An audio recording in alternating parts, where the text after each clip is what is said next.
अस्तु द्विपदे निजनजने शान्ति शान्ति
बहुधा विजायते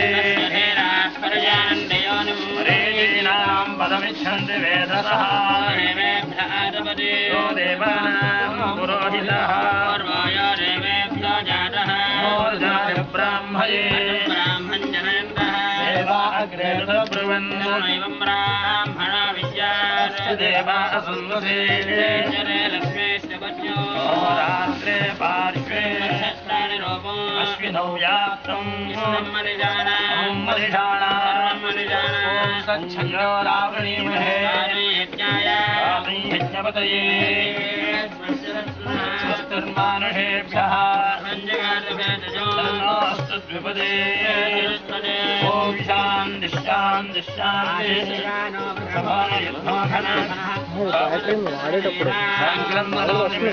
वेदस्य तकुन्देन अजयत्साकमिन्द्रः विषेण जिष्टना युत्कारेण तस्य वनेन दुष्टना नमस्ना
समर्पयामि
పార్వతీదేవి యత్నం చేసి బయలుదేరి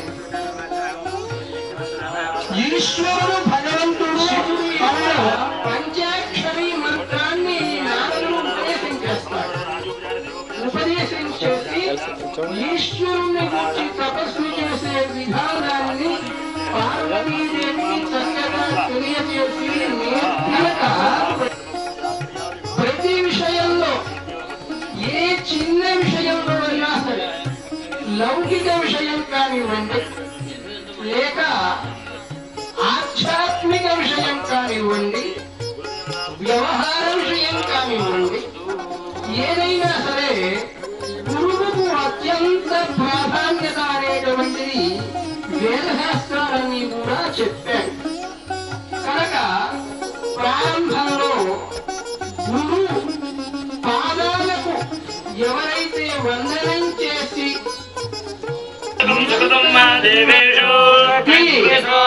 సకల ప్రాణికోటి కూడా ముందుకు సాగవలసి ఉన్నది. కనుక గురువు త్రిమూర్తి స్వరూపుడు, సాక్షాత్తు ఆ పరబ్రహ్మ స్వరూపుడు సద్గురువు అని చెప్పి చెప్పడం జరిగింది. కనుక అటువంటి సద్గురువుకు సర్వదా హృదయపూర్వకంగా నమస్కరించి తాను ప్రతి ప్రాణి కూడా ముందుకు వెళ్ళినట్లయితే సమస్త శుభములు కూడా లభిస్తాయి.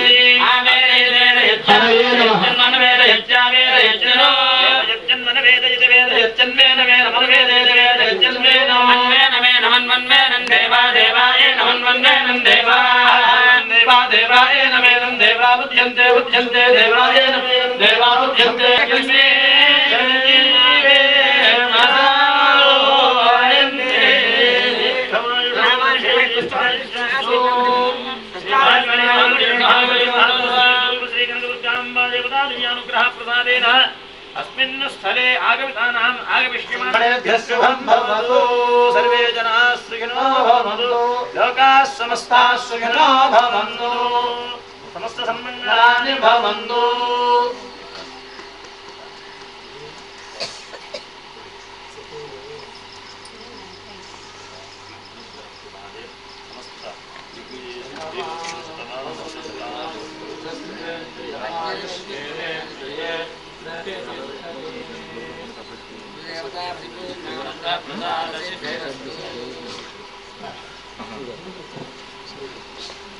మనస్సును ఆశ్రయించి విశిష్టమైనటువంటి ఆ పరమాత్మ దర్శనం చేయించటానికి విశిష్టమైనటువంటి చక్కటి స్ఫూర్తిని ప్రసాదించి చక్కటి వికాసాన్ని ప్రసాదించి ఈ మనస్సును బ్రహ్మ వైపు బ్రహ్మ వస్తువు వైపు మరలించేందుకు మార్గదర్శకుడైనటువంటి వాడు పరమేశ్వర సుప్రీనాథుడు.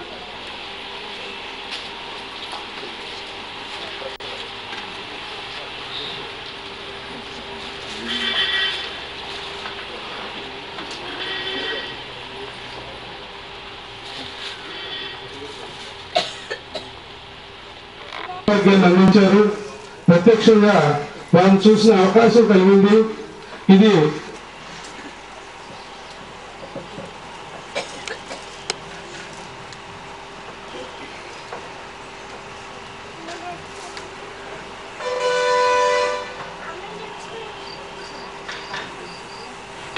బర్త్డేకి మీరంతా అభిమానంతో వచ్చినందుకు ఆశీస్సులు అందిస్తున్నారు.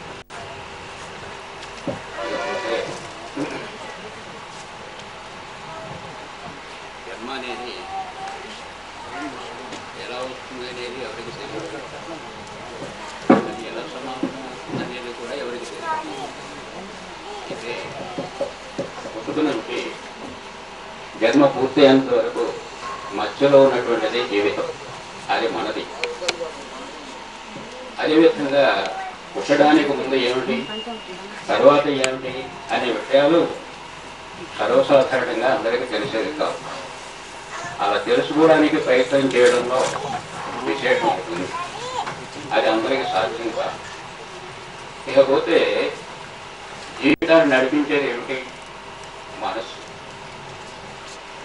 ఈ మనసు అనేటువంటిది ఏమిటి స్పష్టంగా తెలియదు. ఎందుకంటే కనిపించేది, అనిపించేది, అనుకునేది మూడు విధాలుగా ఉంది. కనిపించేది ఆకారం కలిగింది, ఆకారం కలిగిన దాన్ని మనం చూడగలం, అది కనిపిస్తుంది. అయితే కనిపించినటువంటి మనస్సు మనకు అనిపిస్తుంది. అదేవిధంగా దేవుడు, ఆత్మ, వీటిని మనం అనుకుంటాం. అనుకోవడం ద్వారా వాటికి ప్రత్యేక రుజువులు లేవు, నమ్మకం, విశ్వాసం. అయితే ఇంతగా తెలిసేది ఏమిటంటే మన మనసు అనేది స్పష్టం. అలాగే మన శరీరంలో ఉన్నటువంటి శరీరం తెలుస్తుంది, కనిపిస్తుంది. ప్రాణం ఉంటుందని తెలుస్తుంది కానీ స్పష్టంగా కనిపించదు. ఆత్మస్థితి కూడా అంతే. అది ఉంది లేదు అనే తర్కం అక్కడ పెట్టేసి అది కనిపించకపోయినప్పటికీ దాని రుజువు ఏమిటి అనేది మనం ప్రశ్నించకూడదు. ఎంతకు జీవితం రెండు విధాలుగా ఉంటుంది, భౌతికం, ఆధ్యాత్మికం. భౌతికం అంటే మనకి పంచేంద్రియాలని చెప్పేసి ఉంటాయి, కన్ను, ముక్కు, చెవి వేరే. వాటి కారణంగా మనసు పనిచేస్తుంది. ఆ మనసులో బుద్ధి అనేటువంటిదే మరొక భాగం ఉంది. మనస్సు ఆలోచన చేస్తుంది, బుద్ధి కర్మ చేస్తుంది, ఫలితం అనుభవిస్తుంది. అది మంచి కావచ్చు, చెడు కావచ్చు. అయితే ఈ మనసు, బుద్ధి వాటంతటికి అవి పనిచేయవు. పరిసరాలు, పరిస్థితులు, వాటి ప్రభావంతో మనసు పనిచేస్తూ ఉంటుంది. మనసు ఆలోచనని బుద్ధి క్రియారూపంలో పెడుతుంది. సరే, తర్వాత మరి పంచేంద్రియాలు వాటంతరిగా పనిచేస్తాయంటే కాదు. పరిసరాలు, ప్రకృతి వాటి ప్రభావంతోనే అవి పనిచేస్తాయి. అయితే ప్రకృతి దానంతరిగా పనిచేస్తుందంటే కాదు. గ్రహస్థితిని బట్టి, దాని క్లైమేట్ని బట్టి, అట్మాస్ఫియర్ని బట్టి అది నేచర్ పనిచేస్తూ ఉంటుంది. అయితే ఈ గ్రహస్థితి దాని అంతర్గత పనిచేస్తుందా అంటే కాదు. సోలార్ సిస్టమ్ అని చెప్పేసి సూర్య కుటుంబం లేదా సూర్యబింబం, దానిని బట్టి ఆ సోలారు ప్రభావం బట్టి గ్రహాలు ప్రభావం ఉంటుంది. అయితే సూర్యమండలం కూడా స్వతంత్రంగా ఉంటుంది. దాని ప్రభావం గ్యాలక్సీ యొక్క వ్యవహారం మీద ఆధారపడి ఉంటుంది. అంటే నక్షత్ర మండలం, ఆ నక్షత్ర మండలం కూడా స్వతంత్రంగా పనిచేస్తుంది అంటే కాదు. అది విశ్వ పదార్థం అని చెప్పేసి బ్రహ్మ పదార్థం అంటాం. దాని యొక్క అదుపులో ఉంటుంది. అయితే బ్రహ్మ పదార్థం స్వతంత్రం అంటే అదే కాదు. విశ్వ పదార్థం అని చెప్పేసి మరొకటి ఉంది.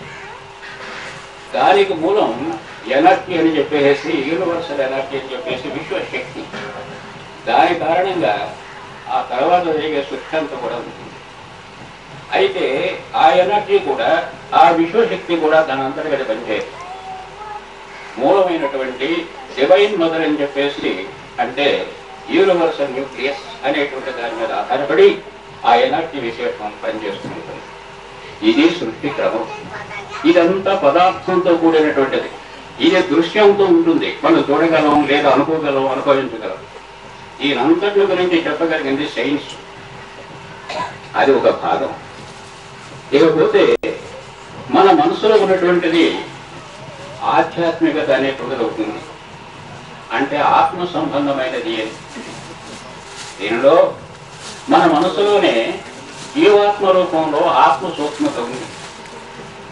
ఆ ఆత్మ సూక్ష్మత, దాని తర్వాత స్థితి అంతరాత్మ, దాని తర్వాత స్థితి దివ్యాత్మ, తర్వాత విశ్వాత్మ, ఆ తర్వాత పరమాత్మ. ఈ ఆత్మ ఇన్ని విధాలుగా ఉంటుంది. ఆ పరమాత్మ అంశాలు ఇవన్నీ కూడా అదే జీవాత్మ రూపంలో మన మనసులోనే ఉంటుంది. అయితే అది పవిత్రమైనటువంటిది, మన మనసులోనే ఉంటుంది.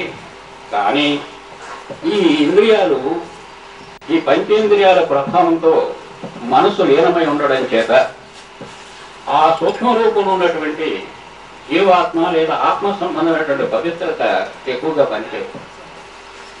ఎందుకంటే ఇంద్రియ ప్రకోపంతో మన మనసు, బుద్ధి రెండు కలిసి మన చేత కర్మ చేస్తుంది. కర్మ అంటే యాక్షన్.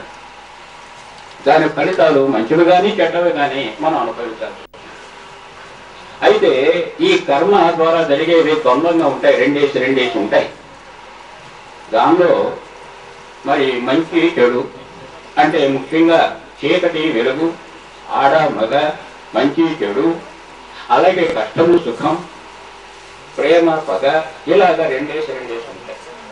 ఈ రెండు జీవితంలో తప్పనిసరిగా ఉంటాయి. వీటిలో ఏ ఒకటి కాదనుకోవడానికి లేదు. ఈ రెండు అనుభవించాల్సిందే. ఒకదాని వెంట ఒకటి వస్తూనే ఉంటాయి.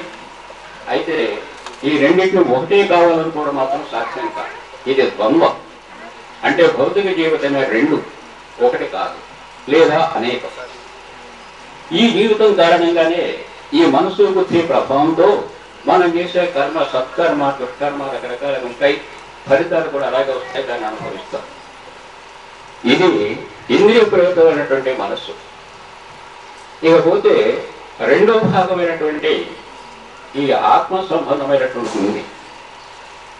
ఇది ఏకం. అయితే ఇంద్రియ ప్రభావంలో ఉన్నటువంటి ఈ మనసు భౌతికంలోనే లీనమై ఉంటుంది, కానీ ఆధ్యాత్మిక వైపు దానంతటూ. అందుకే దానిని మనం ఆత్మ వైపు మరలించాలంటే ఇంద్రియాలకే కాస్త దూరంగా చేయాలి. దూరంగా చేయడం అంటే ఎలాగా? ఎందుకనంటే ధ్యానం అనేటువంటిది ఒకటి ఉంది. ఆ ధ్యానం అనేటువంటి ప్రధానంతో మన మనస్సుని ఆత్మ వైపు మరలించవచ్చు. ఎందుకంటే మనసుకి ఆలోచన, తర్వాత బుద్ధికి క్రియ, ఈ రెండు జరిగిపోతూ ఉంటాయి. వాటి నుంచి మనం ఇటువైపు పెంచాలంటే, అంటే మనస్సుని ఇటువైపు ఆత్మ వైపు రప్పించాలంటే ధ్యానం అనేటువంటిది ప్రధానమైనది. ఈ ధ్యానం కారణంగా మనసు ఇంద్రియాల నుంచి కాస్త దూరమై ఆలోచనలు తగ్గించుకుంటుంది. ఆలోచన తగ్గినప్పుడు బుద్ధి పనిచేయడం కూడా తగ్గుతుంది. ఈ రెండు తగ్గినప్పుడు మనం చేసే కర్మలు కూడా సంఖ్య తగ్గిపోతుంది. విచక్షణ ఏది అవసరం ఏది కాదు అనేటువంటి కొంచెం నిగ్రహత ఏర్పడుతుంది. దానికోసం మనసుని ఆత్మ వైపు మరలించడానికి ధ్యానం కావాల్సి వస్తుంది. అయితే ఈ ధ్యానం ద్వారా మనసుకు ఆలోచనలు తప్పించేస్తే అవసరమైన ఆలోచనల మేరకు మాత్రమే ఉంటాయి, పూర్తిగా ఆలోచనలకు కాసేపు ప్రశాంతత లభిస్తుంది. అయితే దీనిని ఆధ్యాత్మిక రంగంలో ఇంకా వృద్ధి చేసుకోవాలని చెప్పేసి అనుకుంటే ఈ జీవాత్మని అంతరాత్మ వైపుకి మార్పు చేసుకోవాలి. అంతరాత్మ అంటే ఏమిటి? ది కన్సైన్స్ అని చెప్పేసి అంటాం. అంటే అంతఃకరణ. ఇది కూడా మనసులో భాగమే, వేరు కాదు. పూర్తిగా ఇది ఆత్మ కాదు. ఎందుకనంటే ఇంద్రియ ప్రభావంతో ఉన్నటువంటి ఆ మనసు వేరు, ఆత్మ ప్రభావంలోకి వచ్చినటువంటి ఈ మనసు వేరు. మనసు లేనటువంటి చోటు సాధ్యం కాదు ఇప్పటివరకు. అందుచేత అంతరాత్మ స్థితిలో ఉన్నటువంటి ఈ మనసుకి ఆలోచన తగ్గించి విచక్షణ అనేటువంటిది ఒకటి ఏర్పడుతుంది. ఇలాంటి ఆత్మ అంతరాత్మలో ఉన్నటువంటి మనసునే the mind of the moral sanctity అని చెప్పేసి అనాల్సి. అంటే మరి అది నీతి నియమం కలిగినటువంటి మనసు అని మనం అనుకోవచ్చు.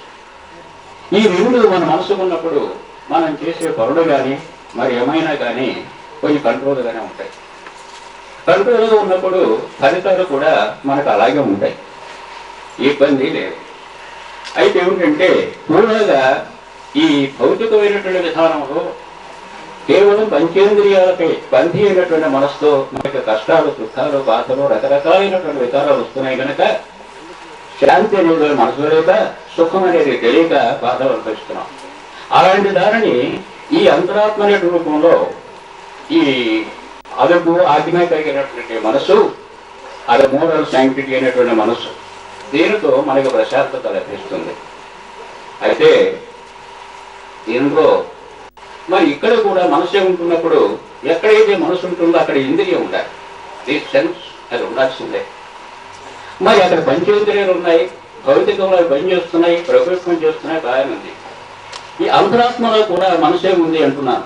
మరి దీన్ని పని చేయించేటువంటి సెన్స్ ఏమిటి? అదే ఇన్స్టిట్యూషనల్ సెన్స్ అని చెప్పేసి ఒకటి ఉంది, అది అంతఃకరణ అని చెప్పేసి అన్నారు. ఈ సిక్స్త్ సెన్స్ అంటారు దీన్ని. 5 సెన్స్లో అవి 6వది ఇది కూడా సెన్స్గానే పనిచేస్తుంది, కానీ ఆత్మ సంబంధమైనటువంటి ప్రభావంతో పనిచేస్తుంది కనుక ఈ మనసు అది దానంతరికి అది ఇష్టానుసారంగా విషయ వ్యవహారాలకి, తదితర భౌతిక వ్యవహారాలకి, కోరికలకి, తదికి కొంచెం కంట్రోల్ చేస్తుంది. ఇది మెడిటేషన్ ద్వారా, అంటే ధ్యానం ద్వారా మనకు లభించేటువంటి స్థితి. ఇంతవరకు ఒక స్థితి. ఇది కూడా భౌతికమైనప్పటికీ కూడా ఆ పంచేంద్రియ ప్రభావితమైనటువంటి భౌతిక జీవితానికి ఈ సిక్స్త్ సెన్స్ ఇన్స్టిట్యూషనల్ మైండ్కి భేదం ఉంది. ఇక్కడ కొంత ప్రశాంతత లభిస్తుంది, అక్కడ ఇబ్బందులు వస్తుంటాయి, టెన్షన్ వస్తుంది, అశాంతి వస్తుంది, అనేక రకాలైనటువంటి తొందరలు ఉంటాయి ఇక్కడ. కనుక మెడిటేషన్ ద్వారా మనకు కనిపించేది ఫలితం ఇది. అయితే దీనినే మనం ఇంకా ముందుకు తీసుకువెళ్ళగలిగితే, ఆధ్యాత్మికంగా ఇంకా వృద్ధిలోకి వెళ్ళగలిగినట్లయితే మరింత ఈ విధానము, అంటే మెడిటేషన్ విధానము మార్పు వస్తుంది. అప్పుడు ఏం చేయాలి? మన మనసుని మరి జీవాత్మ నుంచి అంతరాత్మకు తెచ్చినట్టుగానే అంతరాత్మ స్థితిలో ఉన్నటువంటి మన మనసుని, ఈ మోరల్ శాంక్టిటీని మనం ఆత్మగా మార్చవచ్చు. అది స్పిరిచువల్ సోల్. ఇందాక జీవాత్మని సెల్ఫ్ అని చెప్పేసి అనాలి, దీనిని స్పిరిచువల్ సోల్ అనాలి. దీనిని ఇంకా కాస్త ముందుకు తీసుకెళ్ళగలిగితే, అంటే మెడిటేషన్ యొక్క ప్రాసెస్ మారిస్తే ఇదే డివైన్ సోల్ కిందకి పెడుతుంది, డివైన్ మైండ్ అవుతుంది. అంటే దివ్య ఆత్మ కిందకి వస్తుంది. దీనిని ఇంకా కాస్త మనం కనుక ముందుకు తీసుకువెడితే విశ్వాత్మగా మార్పు చేయవచ్చు దీనినే. ఆ తర్వాత ఈ విశ్వాత్మని అంటే యూనివర్సల్ సోల్, దీనిని పరమాత్మ స్థాయికి తీసుకువెళ్ళచ్చు. ఆ పరమాత్మ స్థాయి అనేటువంటిది సుప్రీం అనేటువంటిది. ఆ పరమాత్మ స్థాయి చెప్పినట్టు డివైన్ మదర్కి సంబంధించినటువంటి ముఖ్యమైనటువంటి భాగం.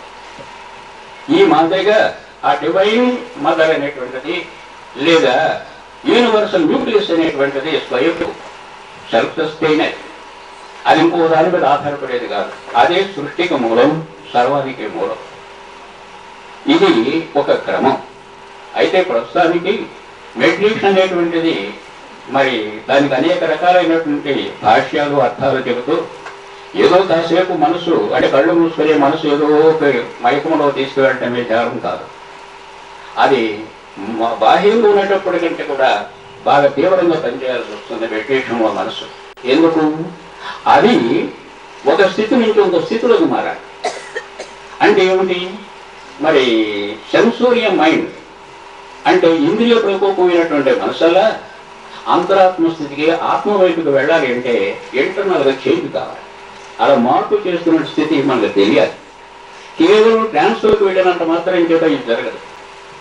అందుకని అది జాగృతిలోనే మన మనసుని ప్రాసెస్ ద్వారా మెడిటేషన్ యొక్క విధానాల ద్వారా మన మనసుని ఆ మోడ్ ఆఫ్ శాంటిటీకి తీసుకువెళ్ళటం అనేటువంటిది ఈ మెడిటేషన్లో విశేషం. అది ఎప్పుడైతే మనం ఈ ఇంద్రియ మనసుని ఆ రకంగా ఆత్మీయత వ్యవహారానికి మనం తీసుకువెళ్ళామో మనకు ప్రశాంతత లభిస్తుంది. అందుకు మెడిటేషన్కి అనేక రకాల పద్ధతులు ఉన్నాయి. ఈ మాదిరిగా మనస్సుని ఒక స్థాయి నుంచి ఇంకొక స్థాయిలోకి అలా దశల వారీగా మార్చేటటువంటి ధ్యానాన్నే అది ధ్యాన ప్రస్థానం అని చెప్పేసి చెప్పడం. ఈ ధ్యాన ప్రస్థానం అనేటువంటి ప్రాసెస్ ద్వారా మనోప్రస్థానం సాధిస్తాం. ఈ మనోప్రస్థానం పూర్తయితే దివ్య ప్రస్థానం అని చెప్పేసి మన పరమాత్మ సర్వీ సుప్రీం విడనొస్తుంది. ఇవన్నీ చేయగలిగినటువంటి వారే అన్నీ చేయగలరు, అన్నీ అందరం చేయలేము.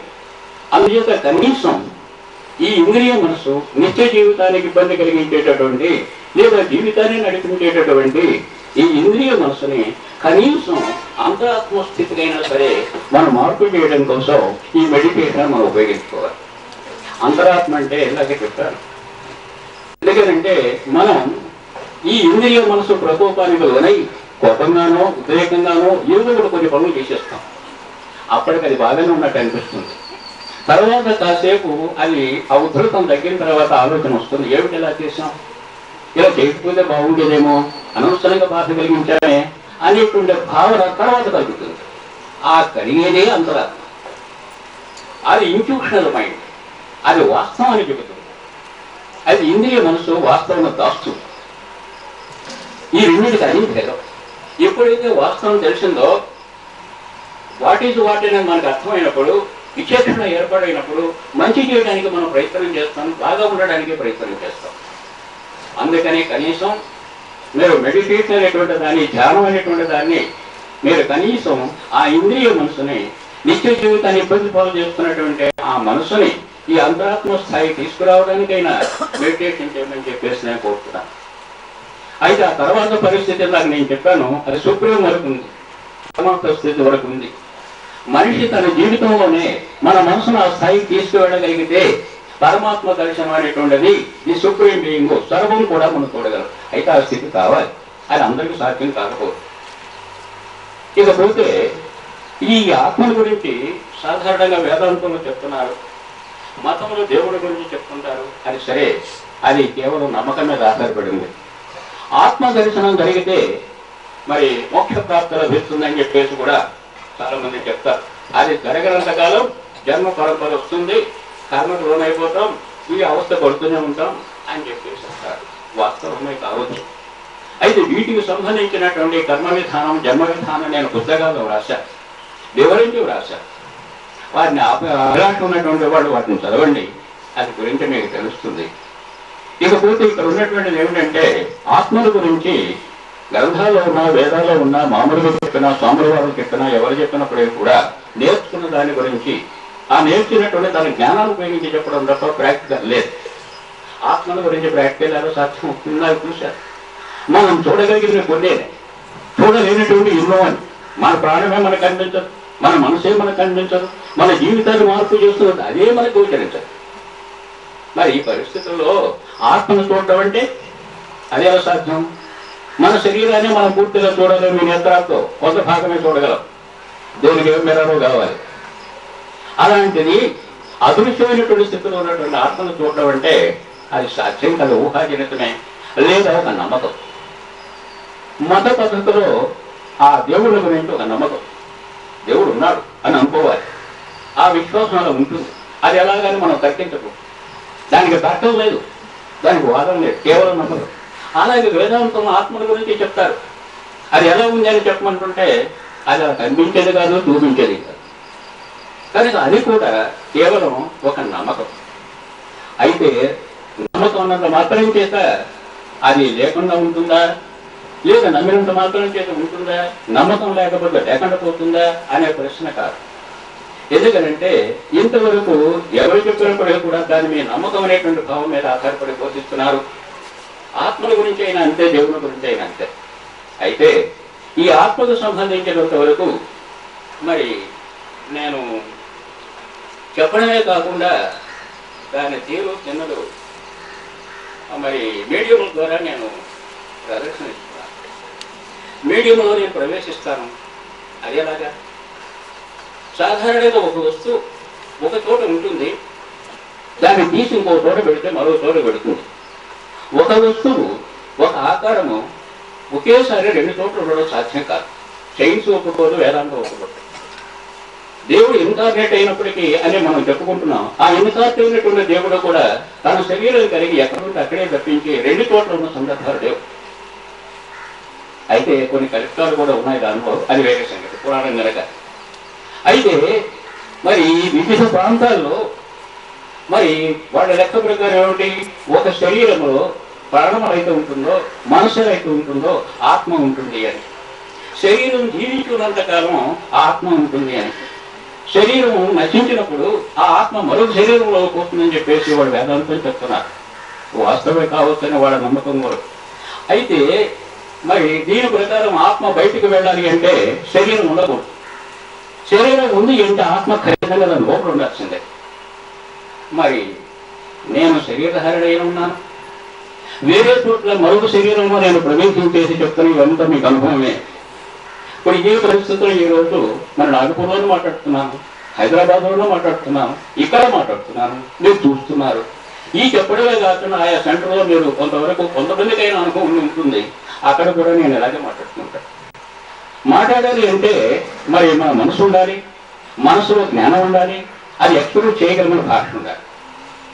ఇవన్నీ ఒకచోటే జరుగుతాయి. శరీరం ఎక్కడైతే ఉంటుందో మనసు అక్కడే ఉంటుంది, మాట అక్కడే ఉంటుంది, చేత అక్కడే ఉంటుంది. మరి నేను చేస్తున్నది అది ప్రాక్టికల్ ఊహాజనితం కాదు, ఏవో గ్రంథాల్లో రాసింది కాదు, పురాణాల్లో రాసుకున్నది కాదు.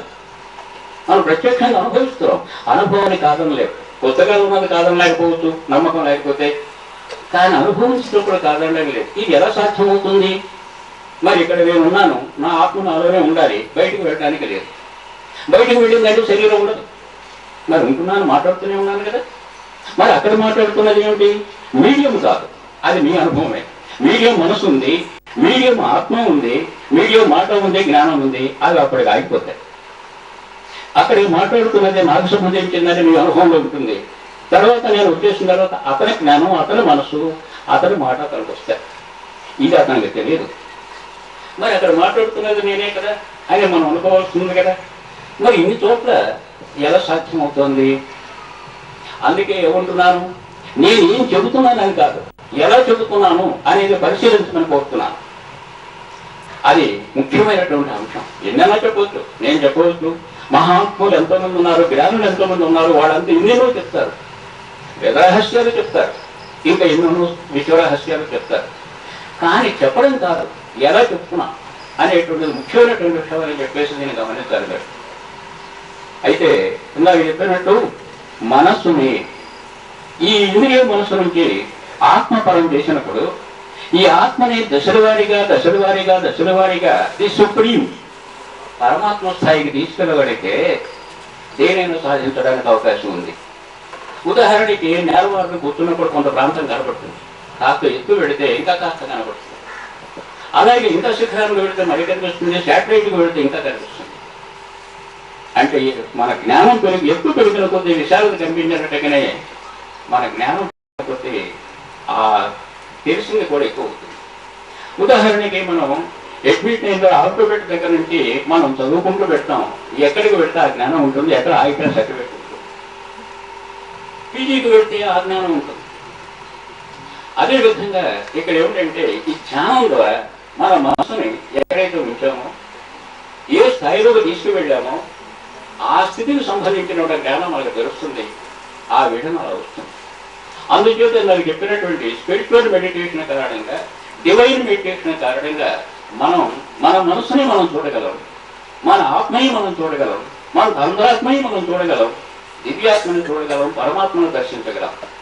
ఆ స్థితి మనం సాధన మీద ఆధారపడి ఉంటుంది. అయితే వీటన్నిటికీ అతీతమైనటువంటి స్థితిలో మీడియంలో నేను చూస్తున్నటువంటిది ఈ ప్రాసెస్ కాదు. వీటికి అతీతమైనటువంటి మరొక స్థితి ఉంది. ఆ స్థితి మరి సాధారణంగా మాటలు చెప్పడానికి వీలైన కాదు, దీన్ని అర్థం చేసుకునేది కాదు. ఉదాహరణకి సింపుల్గా చెప్పవలసి వస్తే, ఒక తీపి వస్తువు మనం తింటున్నాం, అతను ఏమంటాడు ఎలా ఉంది అంటే తీగా ఉంది అంటాం. అంటే మరి కాస్త చెప్తాం, అంటే మళ్ళీ చెబుతాం. మళ్ళీ అడిగాడు అనుకోండి, ఈ చేదస్తుడికి మనం చెప్పలేమని చెప్పేసి ఆ స్వీట్ ముక్క పడి పెడతాం. వాడు తిని అప్పుడు మన వంతు వస్తుంది, ఏమయ్యా ఎలా ఉంది, తీగా ఉంది అంటాడు. వాడి దేవస్థ ఆ తర్వాత ఎంతసేపు అలాగా వాడు విసిగిపోయి ఇదిగో నయను ముక్క దీన్ని చెప్పు అంటాడు వాడు. అంటే మనిషి జ్ఞానం పరిమితమైన దీన్ని బట్టి మనకు అర్థమవుతుంది. అదేవిధంగా కేవలం ఆ వ్యక్తికి మాత్రమే తెలిసేటటువంటి అనుభవం ఎక్కువగా ఉంటుంది. ఇతరుల ద్వారా తెలుసుకునేటువంటిది కొంత ఉంటుంది, ఇతరులకు చెప్పగలిగినటువంటిది కొంత ఉంటుంది, భాషలో చెప్పగలిగినది కొంత ఉంటుంది, భాషకు అతీతంగా అభినయం చేసి సైగ చేసి చెప్పేటువంటిది కొంత ఉంటుంది. వీటన్నిటికి అతీతమైనటువంటి స్థితిలో కేవలం ఆ వ్యక్తికి సంబంధించినంత వరకు మాత్రమే ఆ అనుభవం వచ్చేటటువంటిది ఒక స్థితి ఉంది. అదే ధ్యానంలో మనం పొందేది. అది ఆ వ్యక్తియే అనుభవించాలి. అయితే ఆ అనుభవించింది కొంత మేరకు భాషలో చెప్పవచ్చును, కానీ ఆ తర్వాత మాత్రం అది సాధ్యం కాదు. దానినే ఈ మామూలుగా మెటీరియలిస్టిక్ సెన్స్ లో భౌతికంగా మనం పొందేటటువంటిది అనుకునేది కానీ, అనేది కానీ, స్పర్శ కానీ, మరొకటి కానీ, ఈ పొందేదానిని మనం అనుభవం అని చెప్పేసి రాస్తుంది. అంటే అది కేవలం ఇతరులకు చెప్పడానికి కొంత వీలవుతుంది.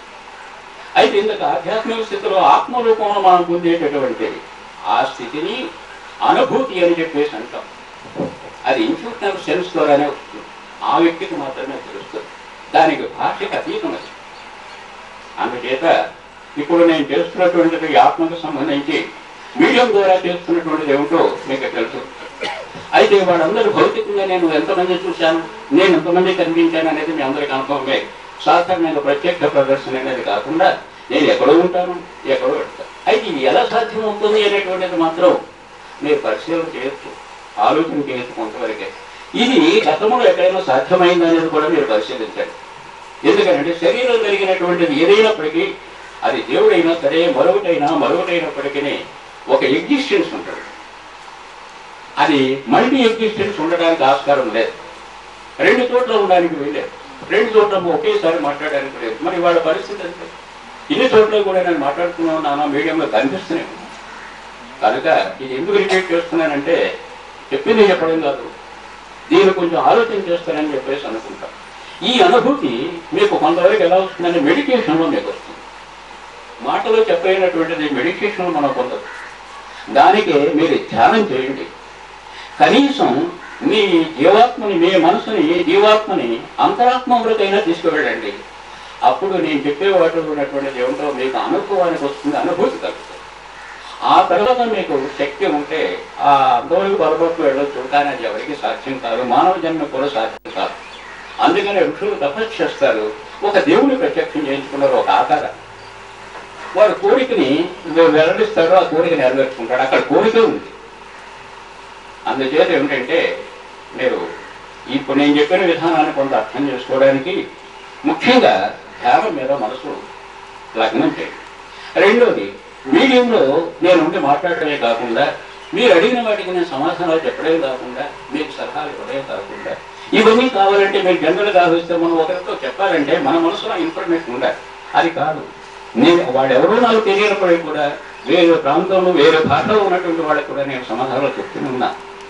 అయితే ఇక్కడ పాయింట్ ఏమిటి అంటే, దీని నుంచి ఇలా చెప్పడానికి సాధ్యం ఏమిటి అనేటువంటిది ఇందాక నేను చెప్పినట్టు మీకు ధ్యానంలో కొంత ఆన్సర్ కలుగుతుంది. లేదు, నేను వ్రాసిన పుస్తకాల్లో ఈ వివరణ అంతా కూడా ఉంది, ఆ కొన్ని చదివి కొంత ప్రయత్నం చేయండి. అయితే రెండులో ఏమిటంటే, దీనిలో ఈ మెడిటేషన్ చేయడానికి కొన్ని పద్ధతులు ఉన్నాయి. ఏదో కూర్చుని కాసేపు కళ్ళు మూసుకుంటే మెడిటేషన్ అవుతుందని చెప్పేసి అనుకోవడం కాదు. మెడిటేషన్ ముందు కొన్ని దశలు ఉన్నాయి. దానిలో మొదటిది మరి యోగా. సిట్టింగ్ పోజ్ అనేటువంటిది అది స్పష్టంగా మన శరీరం మన అదుపులో ఉండేటట్టు ఎలా కూర్చోండి అలా కూర్చోవడానికి చేయడం, అది శరీరాన్ని అదుపు చేసుకోవడం. రెండోది బ్రీతింగ్ ప్రాక్టీస్, మన మనసుని ఒక లగ్నాన్ని తీసుకురావడానికి పనిచేస్తుంది. ఆ తర్వాత కాన్సన్ట్రేషన్ అని చెప్పేసి ఒకటి ఉంటుంది, కేంద్రీకరణ. మన మనసుని ఒక చోట మాత్రమే లగ్నం చేయాలి, ఒక పాయింట్ మీదే ఉంటాడు. ఆ తర్వాత కాంటెంప్లేషన్ అని చెప్పేసి మరొకటి ఉంటుంది, ఒక సంగతి ఒక ఆలోచన మీదే మన మనసు నిలబడదు.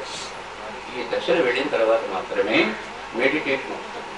ఇంతవరకు మనసు మనకు తెలుస్తూనే ఉంటుంది, కానీ మెడిటేటివ్గా దాటిపోయిన తర్వాత, మెడిటేషన్లోకి వెళ్ళిన తర్వాత మన మనసు నెమ్మదిగా నెమ్మదిగా కనిపించకుండా పోతుంది. మన మనసు ఇంతవరకు తెలిసినటువంటి మన మనసు మనకు కనిపించకుండా వెళ్ళేటటువంటి స్థితినే మెడిటేషన్ లేక ధ్యానము అని చెప్పేసి అన్నారు. ఆ స్థితియే ధ్యానం. మన మనసు మనకు తెలుస్తున్నంత కాలం అది ధ్యానం కిందగా. కనుక ఇవన్నీ కూడా ధ్యానం అనుకోవాల్సినటువంటి వాడు, చేయాలనుకున్నటువంటి వాడు ఈ దశల్ని కూడా అధిగమించి మీరు మెడిటేషన్ చేస్తే నేను చెప్పినటువంటి వాటిలో ఉన్నటువంటి వాస్తవం ఏమిటో మీ అనుభవానికి మీకే తెలుస్తుంది. అందుకే నేను కోరుతున్నది, మీరు ధ్యానాన్ని మరి అనుసరించండి, ప్రాక్టీస్ చేయండి. ఇది తెలిసినటువంటి వారి ద్వారా గైడెన్స్ తీసుకుని మీరు ప్రొసీడ్ అవ్వండి. సెల్ఫ్గా చేసేవి కొన్ని ఉన్నాయి, గైడెన్స్ తీసుకుని ఇంకొకరు చెప్తే సలహా ప్రకారం చేసేవి మరికొన్ని ఉంటాయి. అందుకని మీరు ముఖ్యంగా ఆ తెలిసిన వారు, అనుభవం ఉన్నటువంటి వారి ద్వారా ఈ ధ్యానాన్ని మాత్రం ఒక దినకృత్యంగా మీరు కంటిన్యూ చేయండి. నేను చెప్పేటువంటి వాటిలో ఉన్న వాస్తవం ఏమిటో మీకు అర్థమవుతుందని చెప్తున్నాను. రెండోది ఏమిటంటే, మీడియంలో మరి నేను వెళ్ళి మాట్లాడడం చేయడం అంతా కూడా మీకు తెలిసిందే, వివిధ ప్రాంతాలు ఒకేసారి. దాని సంగతి అలా ఉంచండి. మరి డీప్ మెడిటేషన్ చేసినటువంటి వారికి నేను కనపడుతూ ఉంటాను, ఎంత దూరంలో ఎక్కడైనా. ఆ నాగపూర్లో కూడా జరిగేది. వాళ్ళ ఇళ్లలో వాళ్ళకి ప్రత్యక్షంగా కనపడతారు. అవన్నీ కూడా క్యాసెట్లు ఉన్నాయి, ప్రతువులు ఉన్నాయి. ఇలాగే మాట్లాడతాను అక్కడ కూడా వ్యక్తులతో. వాళ్ళు డీప్ మెడిటేషన్కి వెళ్ళినప్పుడు జాగ్రత్తగా తెచ్చి వాళ్ళతోనే మాట్లాడతారు. నన్ను వాళ్ళు చూస్తారు. అయితే ఫిజికల్గా ఇంతవరకు నన్ను చూసినటువంటి వాడు ఆ నాగపూర్లో లేదా ఇతరులలో చాలా తక్కువ మంది. సర్వసాధారణంగా ఆ మీడియంస్ను కూడా నేను చూడలేదు ఇంతవరకు. ఆ నాగపూర్లో ఉన్న మీడియంస్ను కూడా నేను చూడలేదు, వాళ్ళు నన్ను చూడలేదు. అక్కడ నిర్వహించేటువంటి వాడు, ఆ ఉన్నటువంటి వాడు ఎవరో కూడా నన్ను ప్రత్యక్షంగా చూడలేదు. అయినప్పటికీ వాడు నేను కనుకుంటాను, నన్ను చూస్తారు, నేను మాట్లాడగలుగుతాను. ఇవన్నీ ఎలా జరుగుతున్నాయి అనేటువంటిది ఎంతగానో ఉండొచ్చు. కానీ వాస్తవాలు అక్కడ జరుగుతున్నప్పుడు మనం వాటిని కాదని లేవు. ఇవన్నీ ఎందుకు జరుగుతున్నాయి అనేది, ఎలా జరుగుతున్నాయి అనేటువంటిది ఎవరికి వాళ్ళు తెలుసుకోవడానికి వీలు కలిగించేదే మెడిటేషన్. అందుకే నేను కోరేది ఏమిటంటే, మీరు ధ్యానం చేయండి, ధ్యానం ద్వారా జ్ఞానాన్ని పొందండి.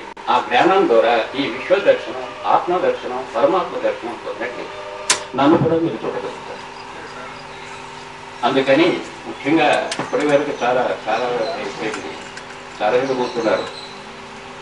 అందుకని ఫైనల్గా నేను చెప్పేది అది. ఇకపోతే మరి పుట్టుక తేదీని అనుసరించి అభిమానంగా వచ్చారు మీరంతా. మీరందరికీ కృతజ్ఞతలు అనకూడదు, కానీ బ్లెస్సింగ్స్ చేయాలి గురువుని కనుక. సాధారణంగా థ్యాంక్స్ చెప్తారు, అలా కాదు, నేను బ్లెస్సింగ్సే చేస్తాను. మీ అందరికీ మనోపూర్వకంగా ఆశీస్సులు అందిస్తున్నాను.